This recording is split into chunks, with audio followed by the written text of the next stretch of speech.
Hey, deserving listeners, 90 Day Fiancé, Ed and Liz, let's watch. My name is Dr. Kirk Honda. I'm a therapist and a professor. I don't have a beard. It's going to be weird. There's going to be episodes that are going to overlap that I'm going to be publishing on the YouTube channel, in which I'll have a beard on some and not on others. Because, you know, I pre-record a lot of these episodes. So you're going to see that. And not only did I shave, but I shaved close, which is not normal. For many years, I've had at least some stubble, you know? And suddenly I can see all these things like, you can really see my scar that I got when I fell down the stairs when I was 2 years old and had stitches and almost died, apparently. Another thing that you can see, I use my hands a lot, so you might see this thing flying by, but I had a wart, actually two tiny little warts burnt off. It looks like, I don't know, like it's really something. And, the doctor said to not pop it, to let it heal. So, and I'm allergic to Band-Aids suddenly at the age of 54. Well, I started to be allergic, 52 or something. Why would I suddenly develop an allergy to things? I developed an allergy to shrimp and crab and other, crustaceans. And also I'm allergic to Band-Aids and not latex, but I'm allergic to even the hypoallergenic. I've tried 15 different types of Band-Aids and I'm like really allergic. I'll have like a welt wherever the Band-Aid was, wherever the adhesive was, for like a month. So I can't, I'd cover this up with tape. Maybe there's like a little mitten that I can wear, but I don't know. I'll probably be doing this and you won't see it too well. But anyway, let's watch the show. It's been so long, biding our time. I will say that the song interludes are becoming better. Maybe I'm just getting older and less in touch with cool stuff anymore. But I find that some of the song interludes are getting better. The style. Let's listen to that again.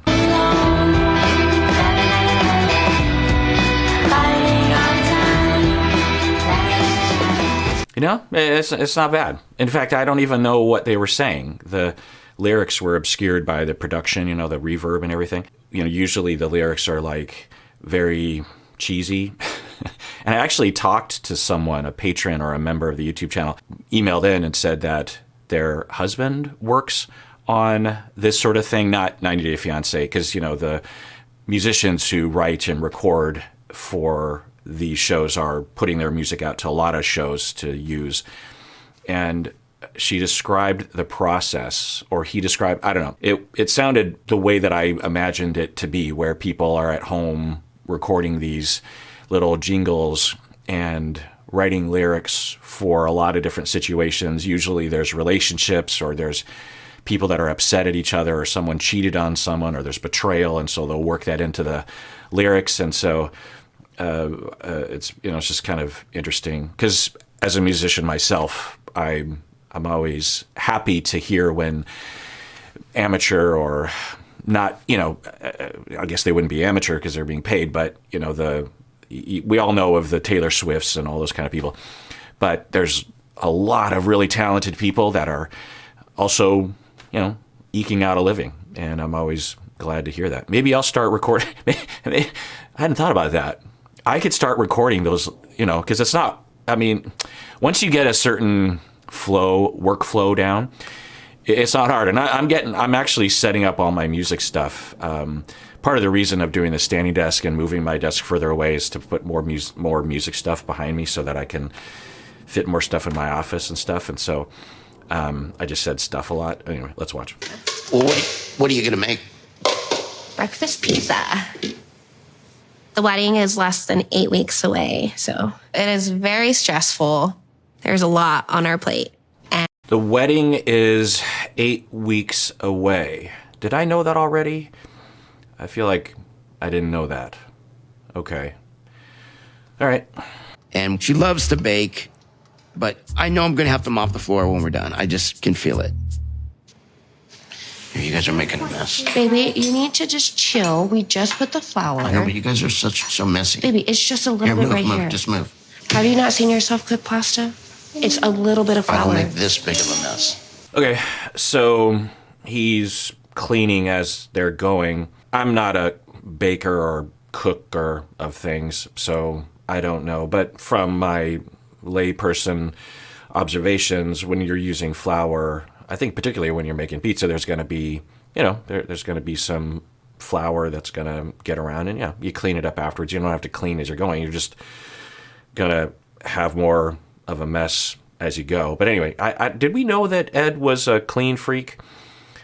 Because he seems particular about this. There's nothing wrong. There's nothing wrong with having preferences around that. It's how you enact it.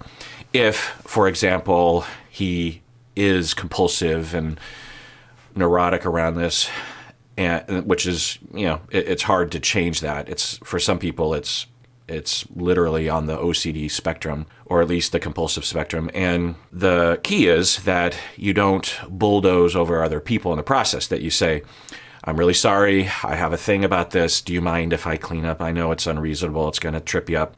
If he has a problem like that, he can just say, hey, I'm really sorry, but I'm really particular. The other thing that I'm really worried about is that the kids are there, or the kid is there. Riley's there. And if this escalates into a fight, which I'm hoping it doesn't, then I don't feel good about Riley being there. There was no mess. I'm not doing this. If you can't have fun, just go. Just add a little bit in at a time. Look at all this right here, babe. This whole mess right here is you, because you don't know how to pick up yourself after pasta. Okay, so let's break this down. So let's rewind and actually look at the sequence, because he does something and then she does something. And if this escalates, the thing that I do with my couples and individuals when they're bringing this up in therapy is you got to go back to the very beginning. Once you cross a certain threshold, it's really hard to rein things in. And the stress level, the distress level that people are at, like 8 out of 10, it's almost impossible to regulate and to think straight. But the beginning is the key. It's the key. And you can avoid so many problems if you manage the beginning in a different way. So this is the beginning, I think. And let's rewind and look at the sequence. But I know I'm going to have to mop the floor when we're done. I just can feel it. You guys are making a mess. Baby, So the first thing, if I were a therapist with someone like Ed and they were saying that, I would say, okay, what associations do you have with mopping the floor afterwards? What do you feel about it? There's a possibility that it's not just the inconvenience of mopping the floor, because who really cares if you have the right tools? Which is something that I found to be true in my life, that when I was young, I didn't have the right mops. I didn't have the right cleaning materials. Now, when you have them and they're at the ready, I have a whole drawer in my kitchen just for rags, just rags that are ready to wipe stuff up or to clean stuff. And because I tend not to use paper towels, So it's probably not just an inconvenience thing. It's probably an emotional thing. There's probably some resentment. It could be an anxiety thing, but it also could feel like a betrayal, like people don't care about his feelings. They know that, this is him in his mind, that they know that he's going to clean everything up afterwards, and they're being cavalier and reckless with the cooking process because they know that he's going to take care of it, and it hurts his feelings. I don't know. It's just something to explore. you need to just chill. We just put the flour. I know, but you guys are so messy. Baby, it's just a little bit right here. Just move. Have you not seen yourself cook pasta? It's a little bit of flour. I think most of us, I would imagine, I'm just going to take a guess, can relate to Liz in this situation, because what he's doing is unusual and probably not logical, and also is a party pooper kind of a thing. But I will say that Ed, in the initial phase here, isn't saying to them, oh my God, you guys are so messy, and being over the top with it. He was escalating a little bit. And then she starts to badger, right? And she could have, like I said, I think a lot of us can relate to Liz. I certainly would be able to. But if we're going to use this as a jumping off point, she could have done something differently. There's a lot of different, because we've seen this reaction from Liz before. There's a lot of different ways to react. Now, it's asking a lot of, but Liz could have just let him, just, okay, go for it. And maybe that would have kept it at a certain level.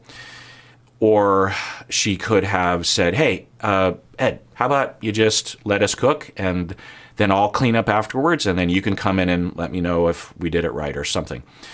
Or she could be like, oh, you, Ed, make a joke of, you're always wanting to clean and that's so cute that there's a lot of different options is the point. I don't blame her for having this reaction, but if we're going to think about how to manage, the tone of her voice, it could escalate things. This big of a mess. Babe, there was no mess. I'm not doing this. If you can't have fun, just go. Okay, so he was subtly aggressive and hostile in his quiet way, saying, you guys are so messy. And also the cleaning up everything. And then she says a lot of things, which a lot of us can understand. And then she says, if you can't handle this, just go. That's escalating things quite a bit. It's hard to recover from that emotionally. Now, he could easily right now, if we put ourselves in his shoes and we're not him, we could easily just say, okay, you know what, I'm being ridiculous.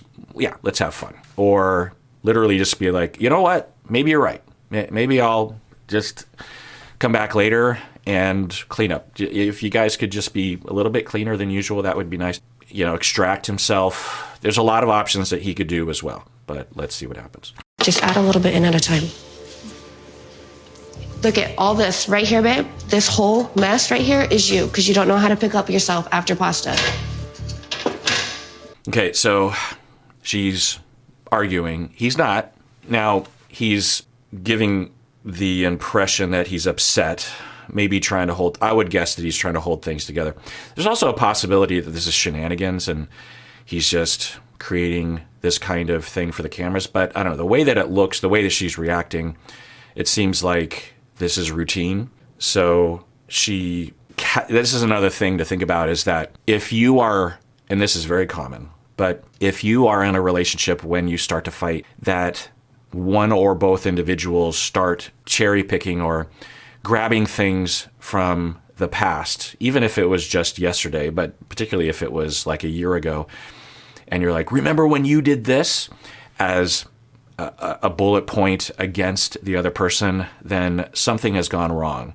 It's very common, so it's not an indication of a doomed relationship or something, but it's definitely a litmus test or a barometer of something has gone wrong. Because in contrast, relationships that are going relatively well, when they get into a fight, there might be some raised voices or some resentments that come out, but both individuals don't have a bullet list of ammunition ready to go at the other person, because when those things happened in the past, they didn't, make note of them in case they needed it in the future. You know what I mean?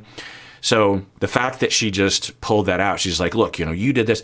It's likely, because we could imagine them having the toxicity level that would, result in this, that when she saw the mess that he made when he was making something with the stove, she cataloged it and said, use this in the future. Now, it might not be conscious, but there's an inner conversation that probably happened, like, oh, he did that, sometimes he's upset, so I can't believe he did that. And then it's like the brain holds on to it, ready to use it in a situation like this.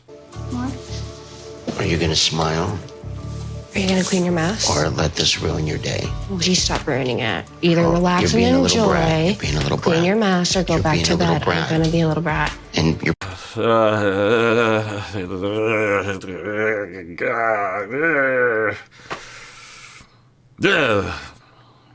Oh, God. Okay, so just chiming in here, the rest of this episode will be for members of the YouTube channel. But first, I thought we would open some fan mail. This is from somebody, I'm not sure.